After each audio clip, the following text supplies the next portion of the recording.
It's time to talk about June's Journey, a hidden object mystery game with a captivating detective story. When you're playing, you solve a mind-teasing mystery of the roaring 1920s while you dive into June's captivating quest to uncover a scandalous family secret and solve her sister's murder. It's mystery, it's danger, and it's romance, and you never know where the next chapter's gonna take you. If that wasn't fun enough, you get to customize your very own luxurious island estate. Seriously, I cannot stop playing. I am already on the 3rd chapter, and I just started recently. Join me back in time in the glamorous 1920s. June needs your help, detective. Download June's Journey for free today on iOS and Android. You wanted to see me, Miss Swinton? Have you been hearing about the new government modernization efforts? AI, RPAs, data science. Things are changing at this agency, and people will need new skills. I'd like you to get some training. Look at this management concepts catalog. Wow, over 275 courses. That's right, in local classrooms or instructor-led online classes. We still have budget in this fiscal year, so sign up online. Advance your career with courses from Management Concepts. Get a catalog at managementconcepts.com or call 833-578-8466. This podcast may discuss topics graphic in nature and possibly triggering to survivors. We value the safety and well-being of all of our listeners, so please practice personal discretion. Now, enjoy the show. Hey, I'm Paige. And I'm Natalie. We're the hosts of the Murder Diaries podcast. We bonded over tacos and true crime after we matched on Bumble BFF. You know, like any normal millennial using an app to meet new friends. Every Thursday, we upload a new episode. In each episode of the Murder Diaries, we tell true crime one story at a time. One week it's my turn. And the next week it's mine. You still think it's in my head, but I'm walking with the dead. This is the story of Wilma June Nissen.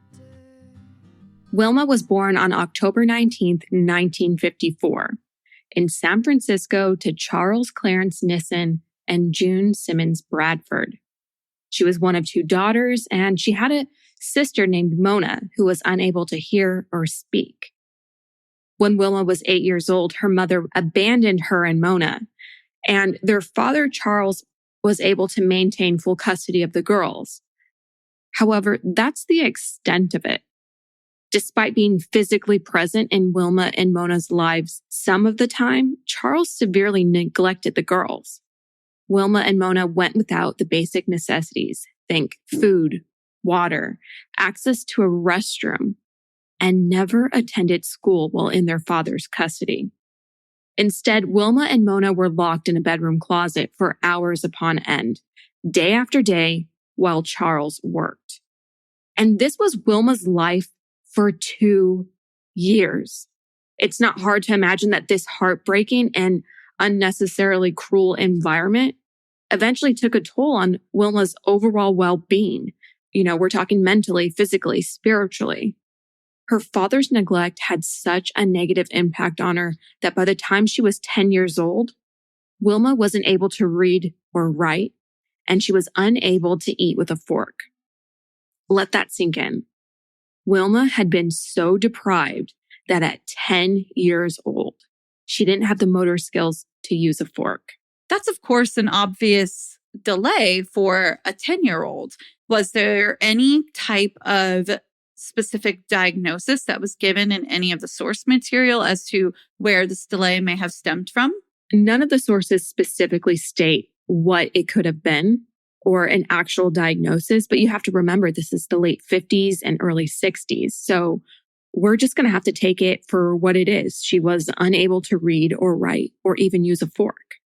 Unfortunately, the horrors of Wilma's childhood didn't end there. The neglect further escalated when Charles eventually lost his job. The 3 Nissens went on to lose their home and had to move into a car together. And it's here, living in a car, that Wilma was tasked with the responsibility of scouring the streets for food for the 3 of them.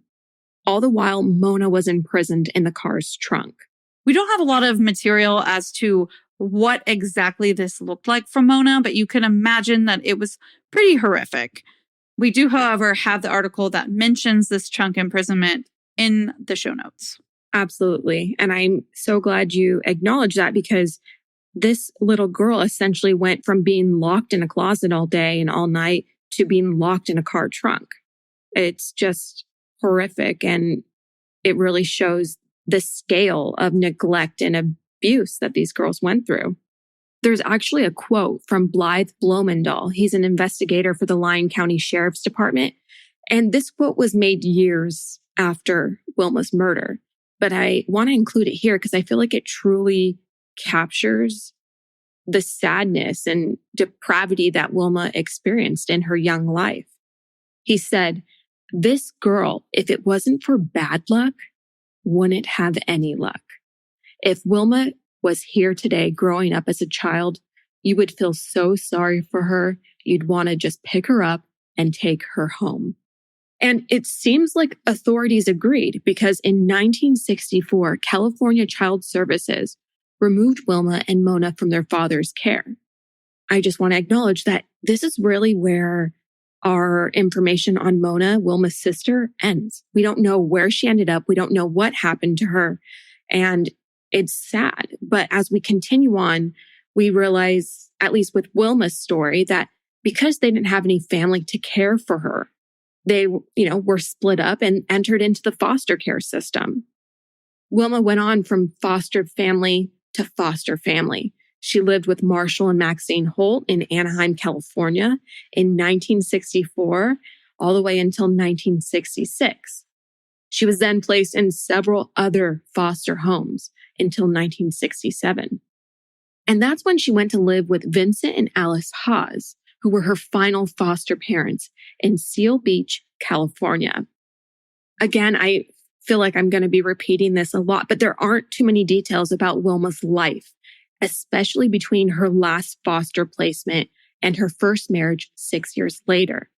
However, what we do know is that Wilma acquired the nickname Boots because she was known to hitchhike from place to place. We also know that she worked as a sex worker as a means of survival before her 1973 marriage to Donald Eugene Wellington. The newlyweds lived in the Hollywood area and welcomed a son named Donald Wellington Jr. a year later on December 12, 1974. At this point in Wilma's life, it essentially seemed like she had kind of hit her happily ever after. You would think that. But investigators believed that Wilma lived with Don Wellington for a total of 2 years, or at least until October 1975, because it's then that she moved in with another man named Robert Irving in Long Beach, California.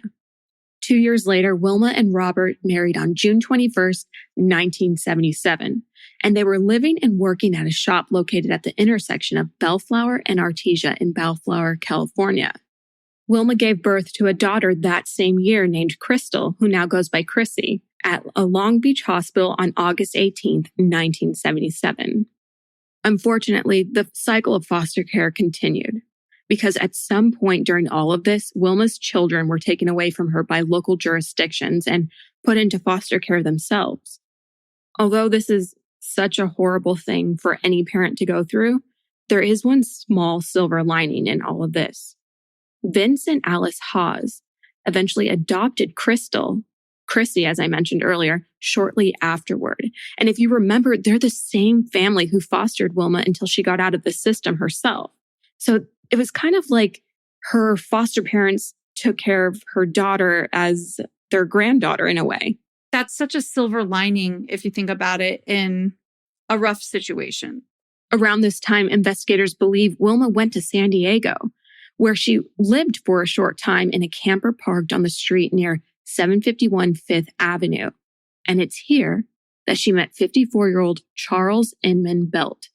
But remember, she's in her 20s at this time, so he's significantly older, at least double her age, and we don't really know how he treated her. We just know that she met him and they were together from this point onward. During the spring of 1978, Wilma left California and headed east across the United States and ended up in Atlanta, Georgia. This was her first time living in a different state in her young life. Wilma didn't go alone, though. Charles joined her. And together, the couple both lived with his mother, Juanita Belt, at 582 Techwood Drive, otherwise known as Roosevelt House, in Atlanta, Georgia.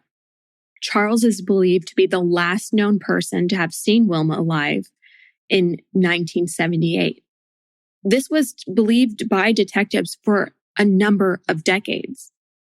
When interrogated by investigators, he told them that Wilma left his mother's apartment just a few days after arriving in Atlanta, and he never saw or heard from her again. When questioned about this and questioned about why he wouldn't report her as missing, he went on to explain that he thought Wilma went back to the San Diego area, where they met. And unfortunately, investigators were unable to confirm it.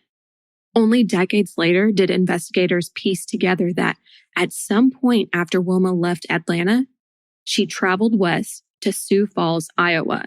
And it's here that she began working once again as a sex worker. None of the resources say what took Wilma to Iowa. It's not like it borders Georgia, but that's where she ended up.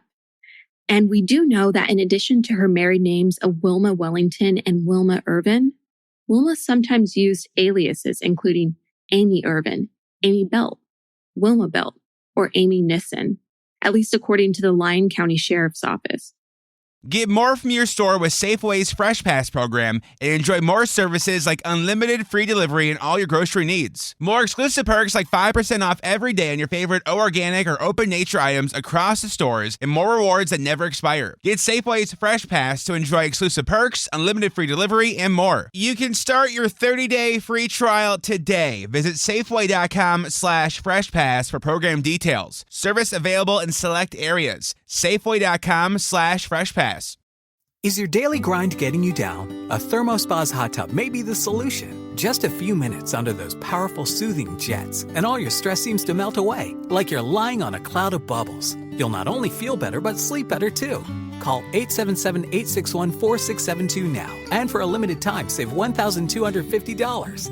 Call 877-861-4672 or visit thermospas.com to schedule a free on-site assessment. So like I mentioned, there's a few months unaccounted for. But on Wednesday morning, October 4th, 1978, a telephone company employee laying cable along Highway 182, which is a country road near Lake Pahoa and West Lyon School in Western Lyon County, Iowa, he stumbled upon Wilma's badly decomposed and unrecognizable body. The telephone company employee almost missed Wilma's body because it had been concealed among the tall weeds. The local authorities arrived immediately and soon discovered the extent of Wilma's vicious murder. She wore white patent leather go-go boots. Remember, this is the 70s, late 70s, and a silver and gold friendship ring on her right ring finger. She also wore light green denim pants and bikini-style underwear that were wrapped around her left leg. But she didn't have any clothes above her waist. Her feet were bound together with a braided hemp rope. Her bottom jaw was gone, and only 2 teeth remained in her skull. Despite investigators searching the surrounding area and sifting the dirt in the ditch, nothing else was found. Not Wilma's missing jaw and teeth or her missing garments and other personal belongings. I just want to further underscore this because it's a big deal. No evidence was present at the crime scene except for her body, the pants and underwear, and the hemp rope. This is so frustrating because she was so clearly beyond violated, mutilated even. And there's not much to go off of at all. Really nothing besides what they left her bound with. And that's exactly what investigators thought. It really caught the investigators' attention right away. Here's a quote from Blythe Blomendahl. He's the same officer I quoted earlier in today's episode. But here he really explains the reason that this is a big deal. He says, quote, "In every crime scene, something is taken and something is left behind. At this crime scene, everything left behind seems to be personal to Wilma, not personal to the killer." End quote. And he's really saying that the lack of evidence points to the ditch as a secondary location rather than the scene of the actual murder.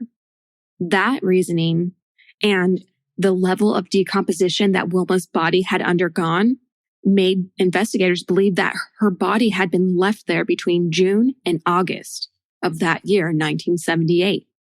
But police didn't acknowledge this information for decades. And only recently, we're talking within the last 5 years, have investigators released that information to the public. Investigators have since elaborated, stating that the position of Wilma's body suggests that she was not killed at that particular spot. And instead, the offender used the rope around her ankles to pull her into the ditch from a nearby area or vehicle. Blythe Blumendahl goes on to say, quote, "That's why her arms come forward. Her hands are forward and her hair is forward. The body is being dragged by the feet into the ditch. To me, it's an obvious sign that the body is deceased, being dragged face down." End quote. Make no mistake, like, this story is so difficult to talk about, and these details are really gruesome.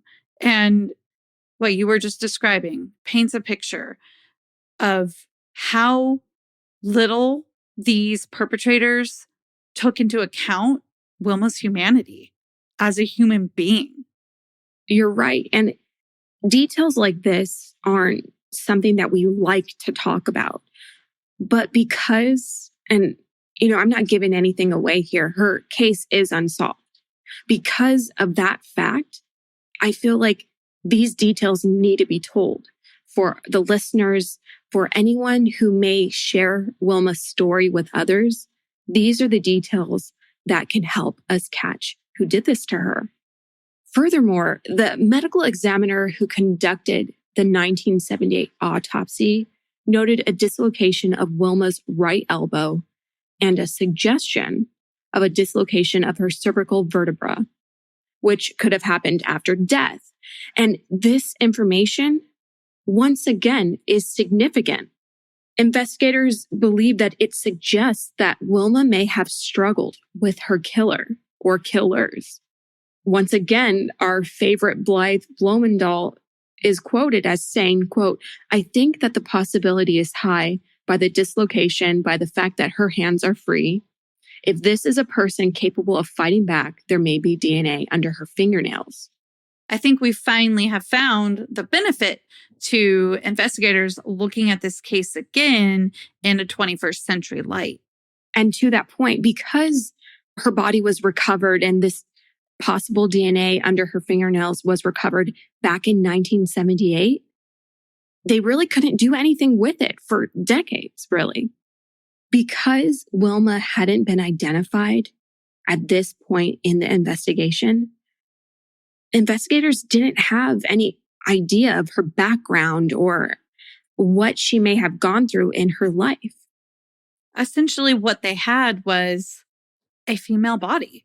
She wasn't from the area. They had no idea who she was. And it remained that way for nearly 3 decades. During that time, Wilma was only known as Jane Doe. The physical evidence at the body dumping site was all the sheriff's department had to go on in this case. Fortunately, that all changed when a fingerprint match was made on January 31st, 2006. A Des Moines laboratory technician matched Jane Doe's left thumbprint to a print card from the Los Angeles Police Department, and Lyon County officials suddenly had a name: Wilma June Nissen. 6 months later, memorial services for Wilma were held on June 3rd, 2006 at Riverview Cemetery in Rock Rapids, Iowa. Father Jeff Schleisman, pastor at Holy Name in Rock Rapids and St. Mary's in Larchwood, presided over the ceremony. And in a touching tribute to one of their foster children, Wilma's final foster parents, Marshall and Maxine Holt, attended the service. Craig Benson, the Lyon County sheriff who worked this case when Wilma was found, also attended. And I really think that their presence at her memorial are big examples of how Wilma touched so many people's lives, even in the short 23 years that she was alive. And despite her now getting her name back 30 years later, there were still questions surrounding her murder. Primarily, who would have harmed Wilma and why? The more that investigators looked into Wilma's time while in Iowa, the more they learned about her time as an escort. She worked for a company called Playgirls or Playmates, and it's here that she made friends with other dancers, escorts, or sex workers. As it turns out, the escort service that Wilma worked for hosted a number of parties in and around Sioux Falls, South Dakota, and in Lyon County, Iowa, during the summer of 1978. And it's through these parties that Wilma met a number of people, one of whom investigators believe to be the suspect in her murder. And I want to take a moment here to pause and think of Wilma and her job as a sex worker to have been murdered in the late 70s, 1978 specifically. You would think that her case would bump up against people unwilling to look into it and investigate any further because of her lifestyle and the choices that she made. I think what you're trying to say here is something that those of us who are involved in the true crime community know all too well, that cases that involve sex workers, unfortunately, sometimes can be overlooked or not taken as seriously. A lot of victim blaming. We all know that that happens in these cases. And we also all know that when you look at statistics, unfortunately, sex workers are often victims as well. Fortunately for this case, Blythe Bloemendahl doesn't feel the way many other investigators felt back in the 1970s, the 1980s, and the 1990s. He wants to make it known that justice does not discriminate. And I actually have a quote from him. He says, quote, "A crime is a crime regardless of who the victim is, regardless of who the bad guy is. They all deserve your best effort, and this will get our best effort come hell or high water. And as far as I'm concerned, come hell or high water, this will get solved, period. I accept nothing less." End quote. Thank God for Blythe Bloemendahl. I feel like every case needs a Blythe Bloemendahl. Absolutely. That's a really strong statement. Strong and confident. That's what you want in a lead investigator. Yes, that's his job, but this clearly is a man that's going to be doing his job tirelessly to solve this case for Wilma and for her family. Is your daily grind getting you down? A ThermoSpa's hot tub may be the solution. Just a few minutes under those powerful soothing jets, and all your stress seems to melt away, like you're lying on a cloud of bubbles. You'll not only feel better, but sleep better too. Call 877-861-4672 now, and for a limited time, save $1,250. Call 877-861-4672 or visit thermospas.com to schedule a free on-site assessment. And it even goes beyond that for this investigator. In several quotes in the source material that are linked in the show notes, he says that he feels like he knows Wilma. This amount of time that he spent and invested in her case has made her precious to him. I just don't think it's that often that you hear of a case that's 45 years old with this much confidence and determination behind it. And to be honest, it's really kind of encouraging. As a recap for our listeners, a lot happened in 2006. In January, she was identified as Wilma June Nissen. In June, she had a memorial hosted in her honor, in her memory. And also in 2006, authorities submitted information about her murder to VICAP. This collects, collates, and analyzes violent crimes for similarities. By doing this, investigators hope to open up the possibility of finding any other cases with similar causes of death or manners of disposal. On top of the VICAP submission, authorities sought assistance from an FBI profiler who's working to identify characteristics of the killer based on the crime scene and the manner of death. This collaboration with the FBI profiler led investigators to exhume Wilma's body in 2007. Unfortunately, the exhumation process really depends on the condition of the remains when they were recovered and if they were dry versus wet, and every little thing that us as lay people wouldn't necessarily think about. Fortunately for investigators, her clothes, the underwear and the pants have been stored for many years, and those can even be tested for new traces of DNA.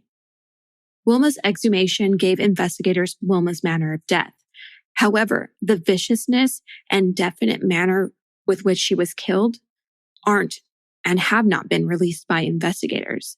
They refuse to divulge how she was murdered because only the killer would know those details. And really, it's all they have to go off of at this point. If you think about it, in this case, they don't have a lot of evidence. We talked about that. So with that, they don't have a lot of information that they've garnered from evidence that they can kind of keep in the metaphorical arsenal to have as telltale signs if somebody mentions something that they didn't release to the public, right? We all kind of know that process or that practice where they withhold some important information so that if anybody that they're talking to that may have been involved says something that they know relates to information they haven't distributed to the public, they know they've got something to look into, right? In this case, the cause of death is one of those few things that they do have to withhold. Now, investigators may have withheld the cause of death, but they did give the general public some new information. These results led investigators to suspect that more than one person was involved in Wilma's murder. And things stayed that way for a number of years. And then investigators hit a major speed bump when federal grant funding for the cold case unit was exhausted in December of 2011, which was not good news for Wilma's case or any cold cases, because this funding allows investigators to assign agents to investigate Wilma's case and others like it as new leads develop or as technology advances. But they weren't going to be able to have any of that because they just didn't have the money, the resources to pay for it. Fortunately, Blythe Bloemendahl and the rest of the Lyon County Sheriff's Office weren't ready to give up on Wilma's 38-year-old cold case. They worked on it despite the lack of funding. And then a major development was made on May 2nd, 2016. Investigators released a photo of one of the two women they believe is responsible for Wilma's death.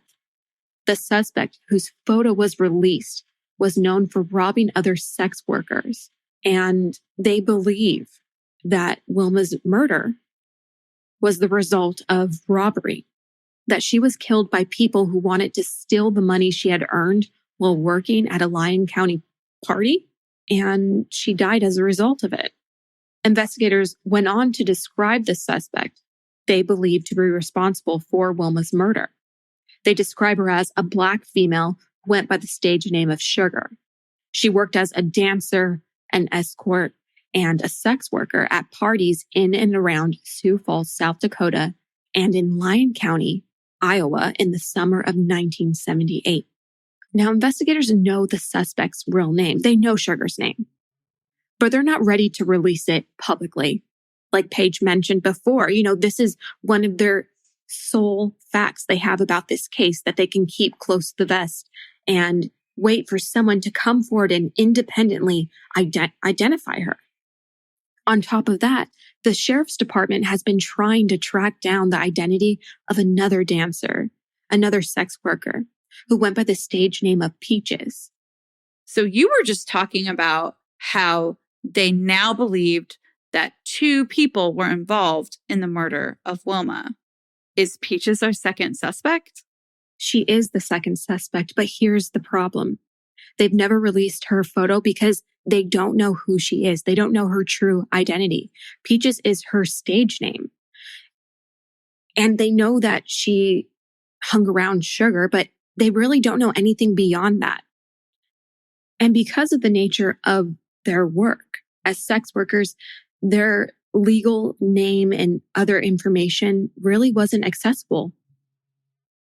And really, that's where we're left 43 years later. We have 2 suspects and no further information.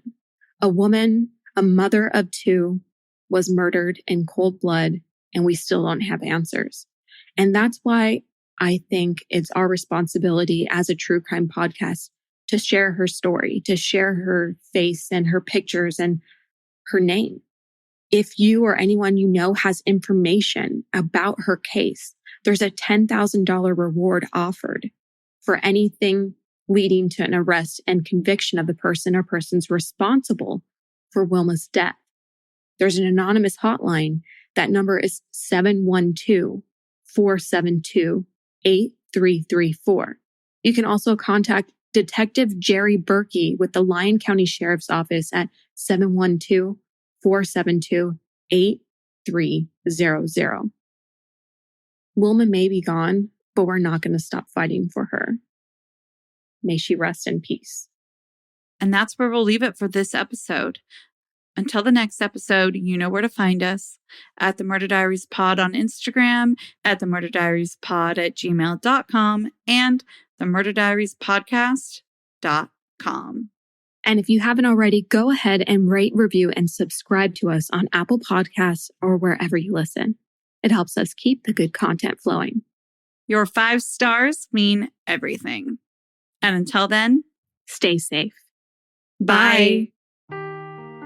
Seeking the truth never gets old. Introducing June's Journey, the free-to-play mobile game that will immerse you in a thrilling murder mystery. Join June Parker as she uncovers hidden objects and clues to solve her sister's death in a beautifully illustrated world set in the Roaring '20s. With new chapters added every week, the excitement never ends. Download June's Journey now on your Android or iOS device, or play on PC through Facebook Games.